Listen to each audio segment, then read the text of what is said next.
Hey everyone, welcome back to my channel. If you're new here, let me give you a brief introduction. My name is Pratik and I have created this channel to spread awareness about personal finance and self-growth. I'm also recording my journey of personal finance, just mastering things and also sharing my learnings via this channel. So if you're interested in getting your financial game up, do consider subscribing to this channel and yeah, just staying updated with my content. So guys, this video in particular is a very important one. Alright, I was also requested to create this video by someone in one of my earlier videos. So it is going to be around how to invest in the stock market, but not just that, it is also created to give you a very basic essence of how the stock market works. Alright, so I've worked it out, I've laid down a 7-step process.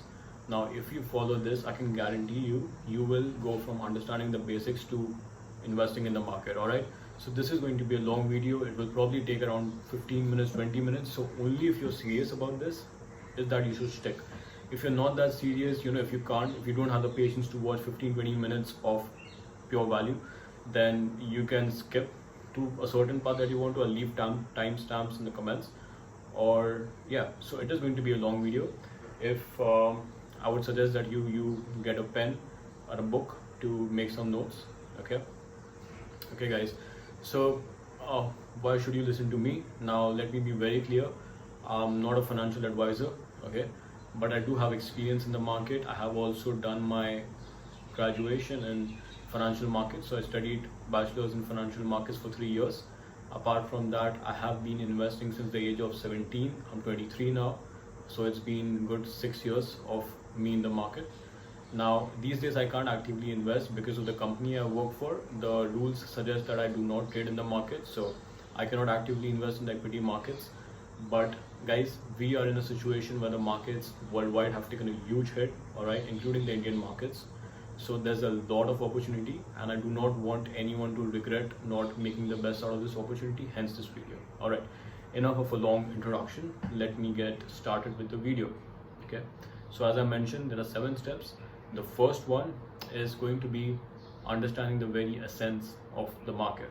Okay, so guys, you must have heard about stock. Everyone investing in stock market, everyone talks about a stock, a share, as if it's just like a thing with a price. Guys, it represents more than that. It represents a share in the company. It represents a stake in the company. Okay, let me give you an example. So this is a Rubik's cube. Okay, you see these blocks. Now there are 52 of these blocks in this entire cube. Now let's say this is a company. All right, let's assume this to be a company which operates in automobiles. Okay, let's say they manufacture cars. Now let's say they want more money in order to produce a new car, sell a new car, and they will need a lot of capital for that. Now capital will be required for raw materials, for research, technology, people and whatnot. Okay, different things. So let's say they decide to raise some capital. Now in order to do that, if you want to raise capital through the stock market, what you do is you sell off some shares. So let's say they have 52 shares, they will sell off these 9 shares, these red ones. All right, let's say they decided to sell these 9. So what they'll do is they'll go for something called as an IPO, which stands for initial public offering, which is also known as the primary market. So they will get their stocks listed on a stock exchange. The biggest stock exchanges we have in India is Bombay Stock Exchange and National Stock Exchange. Okay, so they'll get themselves registered there. Now whoever subscribes to the IPO, depending on how many people subscribe, people get allotted with shares and they are the very first owners of the company. But rarely does anyone hold to the shares. It is either on the day of listing or afterwards. It is just sold off in the market, which is known as the secondary market, the stock market that we all talk about. So now let's say a person subscribed to, he got 2 of these shares of this company and now he will go and sell it to someone else. So whenever you're buying stocks in the market, you're not buying it directly from the company unless you're subscribing to the IPO. You're usually buying it from some other person who holds a stake in the company.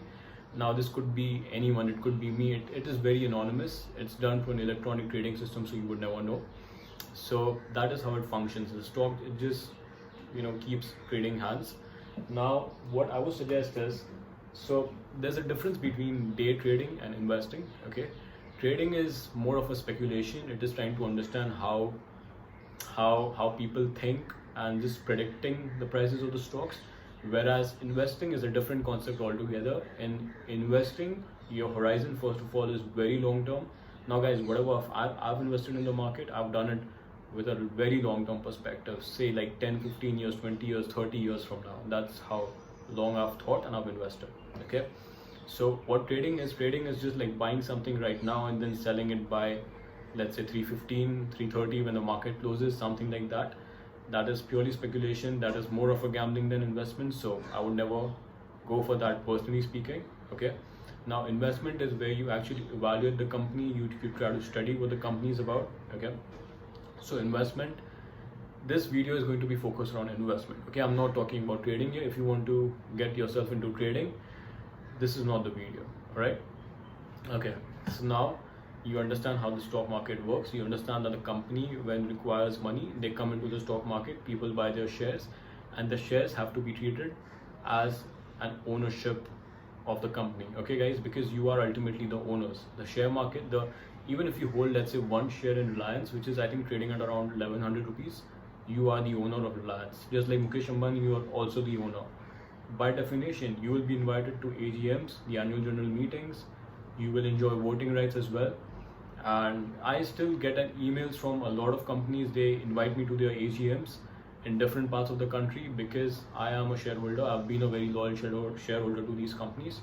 So you have to look at it that way. You have to look at it as if you're buying a business, not just a stock with a price. Okay, you're buying a stake in the business.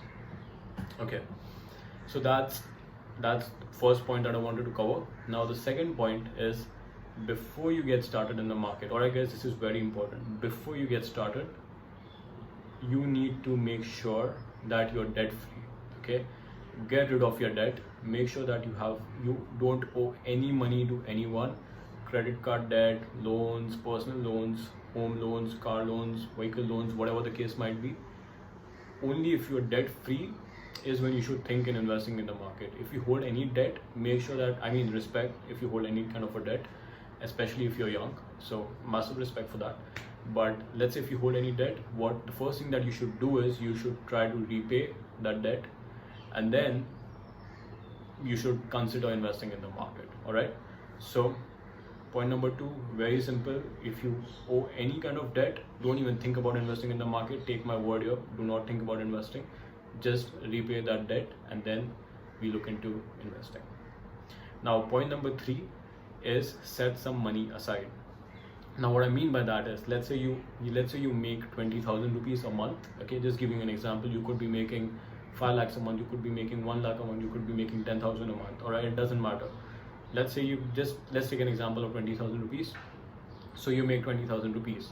Now let's say excuse me, let's say your expenses amount to 15,000 rupees. Okay, now you're left with 5,000. So it does not mean that you invest 5,000 into the market. All right, you should have a safety net, you should have an emergency fund. Okay, those things I will make a different video on it, but make sure that you do not invest all of your savings in the market, because ultimately at the end of the day it is a very risky avenue of investment. Okay, that's a loud word. All right, cool. So you have set some money aside. You know that, in terms of emergency, you will have something to rely on. You won't have to go into liquidating your stock portfolio. Okay, think of it as, so when you're investing in the market, think of it as like money locked for a long period of time. You're not going to be able to touch it for a long period of time. All right, think of it that way. Okay, now point number 4 that I have for you guys is educate yourself. And what I mean by educate yourself is read books around the stock market. Now, so particularly the book that I'm talking about that I want everyone to read is One Up on Wall Street by Peter Lynch. I also talk about this in one of my other videos about the top 5 books to read during this quarantine lockdown period. All right, so guys, why this book in particular? Now, as I told you, I've studied stock market for 3 years. I've also read books outside of my academic syllabus. So I've read a lot of books around investment, and I think this book in particular, guys, this is something that will make a layman understand how the stock market works. All right, a lot of these books are kind of technical, so if you're someone who comes from a different background, let's say engineering or something, you won't have a better grasp at the market as compared to if you read this book. Okay, Now, obviously, I'm not getting paid to talk about this book. That's obvious. So again, One Upon Wall Street by Peter Lynch. You can buy this off of Amazon. I will leave a link or to the book in my description. You can buy it from there, or you can buy it from anywhere else. I think I bought it off the streets for like 100 rupees. So okay, so educating yourself is number one. Make sure that you read this book. I know for a lot of people, reading is not something that's very some people think of it like as a tedious task, but do read this book before you get started. All right, now if you don't have the patience to read and educate yourself on the market, then you should not be investing in the market. You should not be risking your money, your hard-earned money, into the market. You should stick to mutual funds or something like that. Okay, now tip number 5 that I have for you guys is opening a demat account. All right, now so there are two parts to this. There's something called as a demat account, and there's something called as a trading account. Okay, now what a demat account essentially means is, so we have two depositories in India. One is NSDL, the other one is CDSL. And what these depositories do is that they hold your shares. Okay, so you need to go on their website and you need to create a demat account. Now it's very simple. Okay, if you understand basic English, you should be able to walk yourself or through their website and create an account. Okay, it should not take long. If you have any questions, make sure you leave it in the comments, and this applies to anything that I talk about in this video. I'll make sure, I promise, I get back to you. Okay, so you open an account with NSDL or CDSL, and then what you do is you need to create a trading account. Now think of a trading account as just a medium for you to buy shares. Okay, how will you buy shares? I mean, you need an application, or you need a computer software, right? So that is something that a broker provides you with. Okay, I would suggest go with a broker that are discount brokers. So there are brokers that are big banks. Of course, you must have heard names of Kotak Securities, HDFC Securities, SBI Securities, and whatnot. Now these guys, what they do is they will charge you a higher brokerage, but what you also get is research advice, so recommendations around what stocks to buy. So you will have people calling you and asking you to buy this, asking you to sell this from your portfolio. Guys, take it from me. Okay, I'll give you a little something about myself here. Okay, I have worked in the stock market for 6 months of my life after I graduated from college in 2017. So I worked for a top brokerage firm in India, and I used to handle a portfolio of 350 clients. So 350 different portfolios is what I've handled, and I used to be, part of my job was calling people and telling them what to buy and what not to buy, and what to sell. And guys, take it from me, no one knows about the market. No one knows if the market is going to go up or it's going to go down. All right, name of the game, move the money from your client's pocket into your pocket. Right, but if you can make a client's money at the same time, it's advantageous to everyone, correct? No. Number one rule of Wall Street: nobody, I don't care if you're Warren Buffett or if you're Jimmy Buffett, nobody knows if the stock is going to go up, down, sideways, or in fucking circles, least of all stockbrokers. So the smartest thing to do is you put your own research in, you invest in the companies you understand about. So you do not need these research calls. Okay, these big brokers, they only want money out of you. You do not need to pay extra to get their services. So what do? Now there are different discount brokers in India. All right, there are quite a lot of them these days. For example, there's Zerodha, there is Samco Securities, and there is 5paise.com. So all of these websites, they barely charge anything. Now I can speak from my personal experience. I've used Zerodha in the past. Okay, now how it works is you need to create an account, which I think we paid like 350 rupees or something for it, so it's nothing. And then you can start investing. There's basically zero brokerage if you invest long term. Now if you trade, there are different rules. There's a flat fee which is 10 or 20 rupees depending on what broker you go with. But with Zerodha, guys, the app is also very easy to use. So if you want to understand how to walk yourself in the app, how to walk yourself through in the app, then what you can do is you can refer to the video that I've linked below. This is by Zerodha. They are explaining how to use the app. Okay, and if you have any questions, again, you can get back to me. But it is very simple. All right, so Zerodha is something that I can recommend from my personal experience. I've had good experience when I used to use it back then. A friend of mine uses Samco Securities, which is also, according to him, very smooth, okay, no problems as such. So these brokers, guys, you can get started with as small as, so technically speaking, you can invest in the market for even like if you have 10 rupees, you can buy a share of a company, or you can buy multiple shares. There's a wide spectrum of stocks to buy at different prices, from 2 rupees to, let's say, 40,000 rupees. You can get started in the market. All right.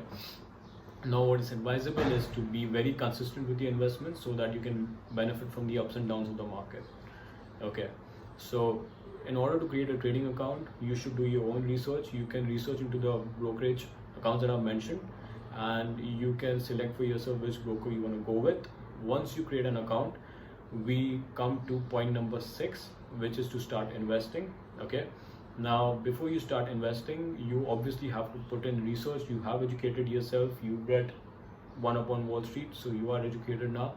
The next step is to basically study an industry or study a company that you're interested in, and then eventually put money into the market.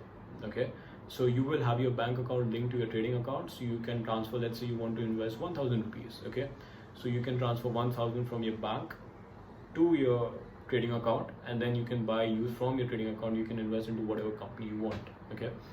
So now that you've started investing, we come to point number 7, which is the final step, and which is to stay updated around the company, the industry, and the markets. Okay. So for this, I would recommend that you download certain applications, like, let's say, Money Control is an obvious one. There's Economic Times, there's Mint. So such applications which gives you notifications around the news in the market, or industry specific news, or company specific news. Now, this is not to mean that you react to every news that you see. So let's say you have invested in this automobile company that you spoke about. Now, let's say there's a rumor that one of their plants is supposed to shut down. Okay. That does not mean that you panic sell. You need to completely understand their business. You need to understand what kind of impact that thing would have on this company, and accordingly take a decision. Okay. So again, I cannot force. Point number 4 is the most important point that I've discussed so far, is to educate yourself. This is the book to get started with. If you want more recommendations around books, I will leave a link, or I will create a list or make a separate video, whatever you guys prefer. If you're stuck for so long to this video, I want to say that I really appreciate your dedication, and I hope that you act on whatever you've learned. Hopefully you've learned a lot in this video, so I hope you act on it today itself or tomorrow, whatever the case might be, and get started in the market. Make the best out of the time that you have in your hands because of the quarantine. So happy investing. Again, please do consider giving this video a like and subscribing to my channel if you find value, and thank you so much for watching.